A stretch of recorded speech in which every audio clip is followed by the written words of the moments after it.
Welcome back to Everyday Health Hacker. Today we have Miss Laura Foulds, and I'm so excited for her to be with us today because she really helped to change a lot of things that I was doing a few years ago as I was entering into a new level of meditation. As we entered 2020, I've shared with a lot of you that I had a lot of difficulty with not sleeping a lot, and I think a lot of healthcare workers and a lot of people, business owners, patients, of all different careers. There's just been a lot of chronic stress, which causes chronic inflammation, and not sleeping more than 4, maybe 5 hours a day for, I would say, more than a year now.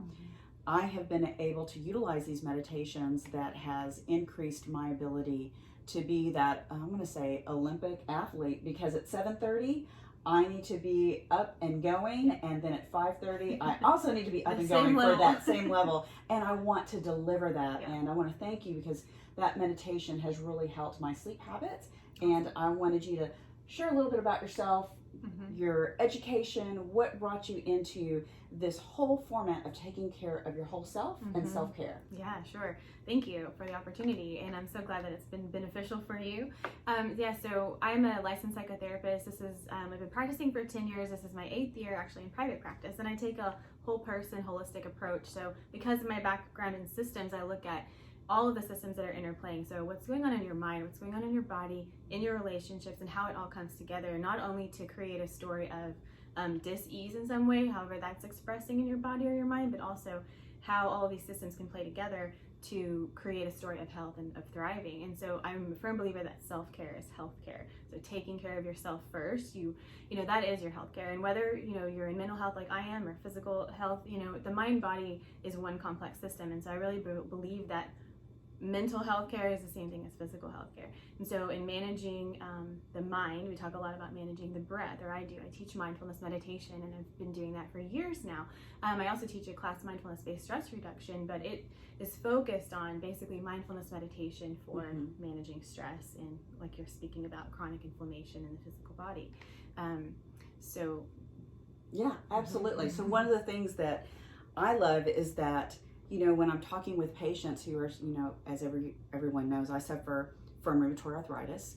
And, if I'm wearing high heels or I've gone out for a long bike ride, you have to remember, I spent 4 years in a wheelchair. So to be able to do what we do is such a blessing because we want to be able to take that energy and, we pray that this abundant energy that we desire to acquire and to have, we want to utilize that to help to heal others. And in doing that, we must have self-care. And part of my self-care routine is very much similar to yours, which I wake up at 4:30 in the morning. So yes, that's early. And everyone will ask, gosh, why are you Pollyanna every day? And I love being Pollyanna because it's about the blessings of breath every morning, is that I get to get up every morning and help change someone's life. Because when they come into Meridian Health Institute, we want them to be better than when they walked in. That's part of what we want to do, is change the face of healthcare, and that starts with helping people help themselves at home. So share with us a little bit about what you do in the morning for you to get ready for clients, as well as you're a mom, you're a wife, you've got a lot of things going on, and you run your own business.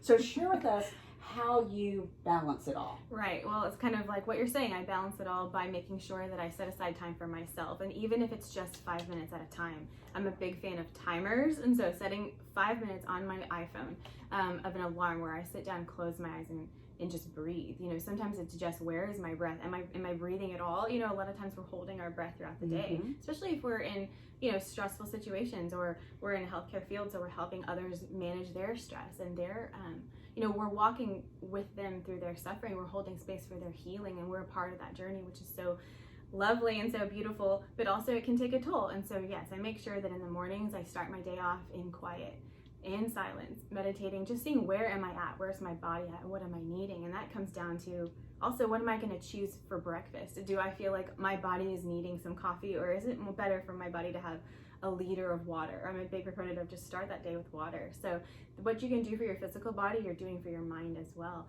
And if I can start my day from that very calm, centered place, then all of my relationships and my interactions there forward are going to benefit because I'm at my best. So share with us some of your favorite meditations that get you started in the day, that help you to set that tone of not only just gratefulness, but that empowerment to have that energy and exude that energy to others. So one of my most favorite breath practices is alternate nostril breathing, and it's a breathing meditation. And basically what it helps do is center my mind and center my focus. So it balances out the left and right hemispheres of the brain so that there's not so much, chatter going on, and it's more centered. But it also helps me clear my mind and just figure out where I'm at, again, that center. It also promotes deep rest. So how long should you be doing this? Is that something that you can do for a few minutes? Is this something that's going to take 30 minutes for a block? Sure. How long should we do this? Well, so should is an interesting word, right? But, anywhere from 5 minutes to 30 minutes, sure. But I'm usually, it's about 5 minutes to 15 minutes for me is what I'll do. But you can make profound changes in just 15 minutes, So alternate nostril breathing is a part of Yoga Nidra, which is kind of they call it yoga of the breath. So I'm also a registered yoga instructor. So this is yoga of the breath. It's moving energy through the breath. So yoga is so much more about moving energy than it is about contorting yourself into a particular posture or doing something specific. It's about changing that energy, changing that state. So alternate nostril breathing is an excellent practice for shifting the state from, frantic, chaotic to calm and centered. And it's a nice, quick practice. It's relatively quick. And like what you said, frantic and chaotic, with patients of mine who are suffering from anxiety, chronic pain, any type of chronic inflammation or chronic stress, this is actually one of the areas that I'll say, look, just go on Instagram, go over to Lotus Counseling TX, that's her Instagram handle, and she offers this on Reels that you can just plug in and learn about it. And tell us about your upcoming sequence that's coming up for sessions. Yeah. So the upcoming sequence, the MBSR. Yes. So I have a mindfulness-based stress reduction class that I teach usually twice a year in the fall and in the spring. It's an 8-week-long intensive. It's in person, but I can also do it online. It's teaching mindfulness meditation practices. There are probably, I'd say 10 to 12 different meditations that we learn throughout the 8 weeks to manage stress and anxiety and anything that you're coming in with, even if it's something physical pain, physical ailment. MBSR has been around since the 1970s, and it actually started at the University of Massachusetts Medical Center by Dr. John Kabat-Zinn. So it's a clinically proven program to help manage chronic inflammation and chronic stress, whether that is expressing in your physical body or it's more mental in your mental body, and that's beginning in February. So how does somebody just get started? Yeah. Where's a good place? Is that go to your website, go to the Instagram? Sure. What would be a good place for people to get started? I would say a good place, especially for somebody that's maybe never done any sort of meditation before or doesn't have a self-care routine and not really sure what that even means. I like to say to my clients all the time, self-care is not selfish.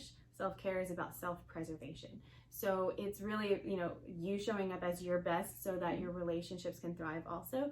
And so I would say a really excellent way to begin, if you want, come over to Lotus Counseling TX. It's my Instagram handle, and I've got some free meditations, breathing meditations posted there that you can try and see how that is for you. And then if you want to deepen or create your own, personal practice, then that's where you can maybe take the class, the MBSR class. But just as a beginner, just go listen to those free meditations and see the benefits. Awesome. We all love to just be able to get started on something so that it can help us. That's one of the things that I share with all the patients. They're like, I'm balancing my career, balancing my children, I'm a wife, a mother, and I'll share with them, like, if you're not taking care of you, you cannot take care of others. So you have to take care of you. Yeah. And that starts with your morning breath. It starts with the morning breath. And I'll share another real quick, another breath practice besides alternate nostril breath for a beginner.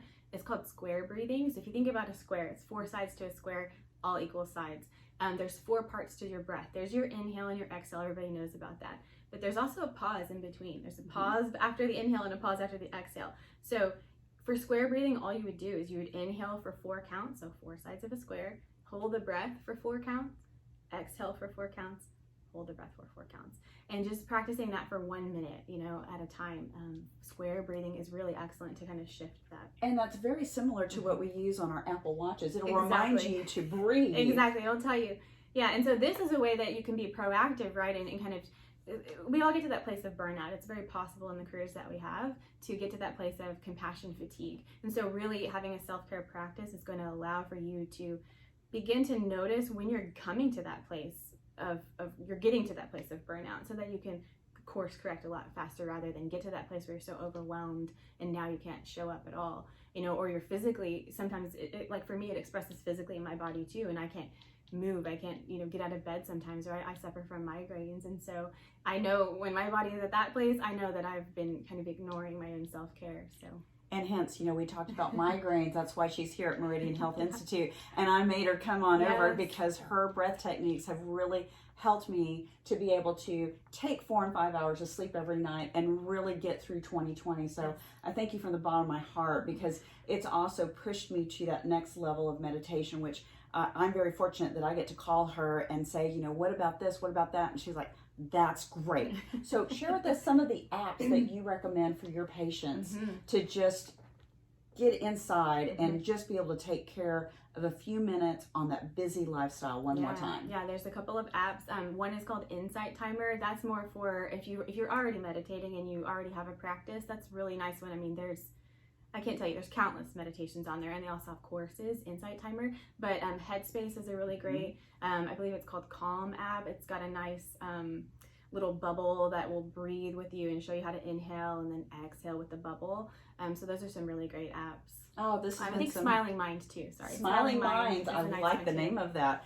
Lots of different apps. I know a lot of my patients out there have heard about these because, you know, we share with patients that these are different options to do.